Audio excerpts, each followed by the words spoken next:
un nouveau petit podcast en ce 31 janvier 2025.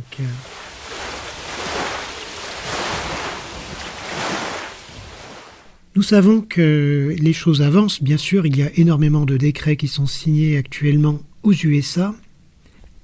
On veut le voir, ce monde extraordinaire, avec plein de technologies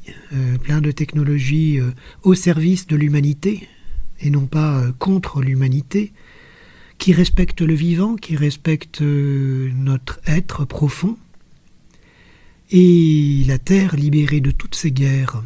Ces choses arrivent en réalité, mais bien sûr, nous qui vivons en particulier en Europe, dans des pays européens, pas mal en retrait de tout ce progrès spirituel et humain qui est en train de se produire, pour les plus réveillés, bien sûr, certains s'impatientent, voire pour certains s'inquiètent ou changent même de narratif et perdent carrément la foi pour certains. C'est un peu dommage à mon sens, mais bon, ce n'est pas grave. Cela veut dire que ces personnes n'ont pas compris que les racines du mal sont dans nos pays, particulièrement européens. Elles sont déjà en cours de nettoyage aux États-Unis.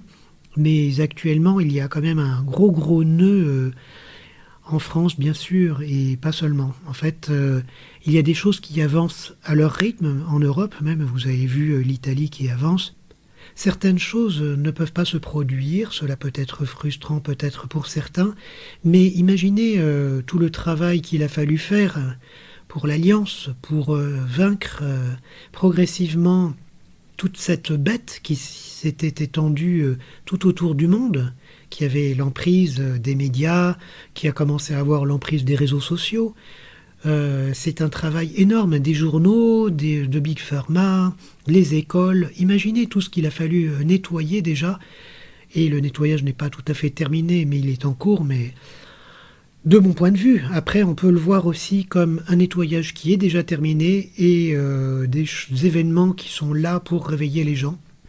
Je ne sais pas, en tout cas, c'est vrai qu'il y a toujours quelque part un autre côté de la médaille. Par exemple, là, les décrets qui ont été passés suite à l'accident, entre guillemets, de jet privé et d'un hélicoptère militaire aux États-Unis. S'il y a des déficiences, ce n'est pas possible. Quelqu'un qui s'occupe de la santé des gens, c'est la même chose. Vous n'allez pas confier à quelqu'un qui, par exemple, tremble des mains de la chirurgie.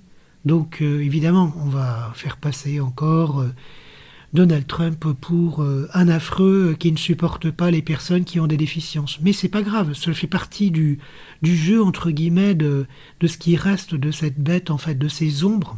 On pourrait dire peut-être ces ombres même intérieures pour certains, puisque ceux qui se méfient de tout, quelque part, ils vont rentrer dans le jeu, hein.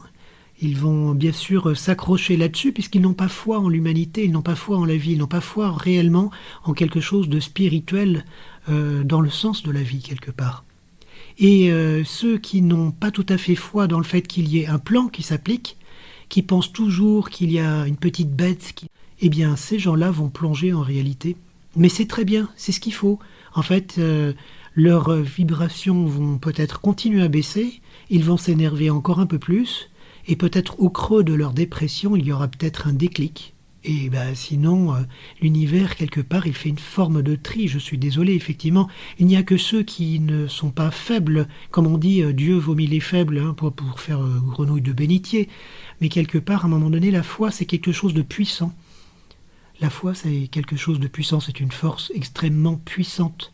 Ce n'est pas un cœur d'artichaut que l'on doit avoir, c'est un cœur de lion, quelque part. Cette énergie, vous savez, comme une supernova qui explose, comme ce cœur qui émet de la lumière en réalité. C'est pas un cœur qui est « Oh, je suis juste une petite chose, fragile, vous savez, et on peut me faire du mal, attention. » Non, c'est pas ça. C'est « Je sais ce que je veux, je suis souverain, et je sais où je vais aller, et je sais que le monde va aller vers le meilleur. Et je le sens. » On n'est plus dans la croyance, on est dans la foi, quelque chose d'extrêmement puissant. Je voulais dire aussi, il faut que les esprits soient reconditionnés quelque part parce qu'on a énormément de matérialisme, en particulier en Occident. Il va falloir que dans les écoles, on arrête de parler du corps comme juste d'une machine d'abord, parce que c'est une machine biologique, certes, mais c'est bien plus qu'une machine. Si vous essayez de faire une machine similaire avec un ordinateur, eh bien bon courage. Je vous promets que vous n'arriverez pas à la cheville d'un corps humain qui sait s'auto-réparer, qui sait faire énormément de choses, qui sait même récupérer en cas de problème, d'accident. Ce qui est loin d'être le cas d'une machine mécanique actuellement, même avec l'intelligence artificielle. Cela viendra peut-être plus tard, mais on en est très très loin. Et par ailleurs, arrêtez de faire croire que nous sommes ce corps. En fait, cela commence très jeune. Lorsqu'un enfant se regarde dans le miroir et que ses parents disent « Regarde, c'est toi !» déjà, ça commence déjà à créer en fait cet ego, ce personnage qui est né à telle date et qui mourra à telle date, que l'on prend pour la seule réalité qui existe. Alors que vous savez très bien, enfin ceux qui sont dans la spiritualité ou qui ont eu des expériences transcendantes, savent bien que l'on est beaucoup plus que cela. On est beaucoup plus que cet être qui porte tel prénom, qui est né à telle date et qui mourra à telle date. On sait très bien qu'on est une pleine conscience, et si l'on reprend sa souveraineté, une conscience agissante dans ce monde en réalité, qui a une action non seulement par sa façon de penser, sa façon d'envoyer des ondes à l'univers, mais même par ses actes, parce que nous sommes des êtres qui sommes venus dans la matière aussi pour concrétiser des choses.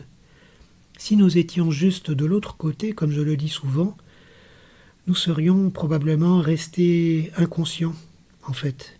Cette densité, cette incarnation qui donne un contact sensible avec le monde, nous permet à la fois de nous individualiser, avec certes la souffrance et tout ce qui va avec, et tous les défauts, on pourrait dire, de cette incarnation, dont l'identification au corps fait partie, mais également c'est un outil en fait de progrès.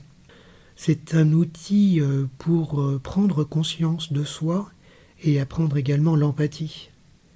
Lorsque l'on a vécu certaines choses et que l'on est passé par la case souffrance, on peut davantage comprendre l'autre. Donc lorsque l'enfant s'identifie à ce qui est dans le miroir, il est déjà en train de créer en fait immédiatement un personnage là qui est dans ce monde physique qu'il va prendre pour lui-même. Vous voyez, cela commence très tôt. Si on lui disait c'est le corps dans lequel tu es actuellement, eh bien les choses se passeraient différemment. Il aurait déjà un autre regard, même quand on l'appelle d'un prénom. De la même façon, en ce qui concerne les rêves, quand l'enfant se réveille, on lui dit « Ah, tu es réveillé ». Non, on ne devrait pas dire « tu es réveillé » dans le sens tu es sorti du rêve et tu reviens à la réalité. Non, ce n'est pas ça qu'on devrait dire. Tu es revenu ici. Vous voyez ? S'il y a déjà un parti pris, j'ai lu encore dans un article récemment « Ah, c'est le nettoyage du cerveau », alors que c'est bien plus que cela. J'avais fait plusieurs volets sur le monde des rêves. C'est vraiment un espace qui n'a rien à voir avec l'espace ordinaire de conscience. On peut faire des tas de choses dans ce que nous prenons, nous, pour la seule réalité, en fait, qui existe. On pourrait dire « Bon retour parmi nous, tu es revenu par ici. Nous sommes heureux de te revoir. Comment était ton voyage de l'autre côté ?» Vous imaginez ? Au lieu de dire Ah, raconte-nous ton rêve, tu sais, ce truc que tu as fait pendant que tu dormais, en fait, hein, pendant que ton corps se réparait ou se reposait, soi-disant. En fait, c'est pas seulement ça. Effectivement, le corps physique se repose, le cerveau peut-être se remet un petit peu, se réinitialise au niveau des émotions. C'est vrai que lorsqu'on est un peu énervé, ému, anxieux ou en colère particulièrement ou triste, le lendemain, en général, cela s'est apaisé.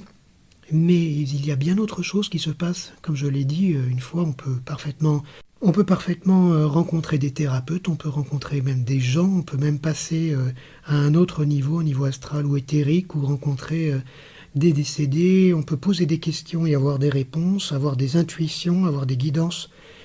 Il y a des tas de choses qui peuvent se passer de l'autre côté, dans ce monde que les Occidentaux particulièrement considèrent comme accessoires.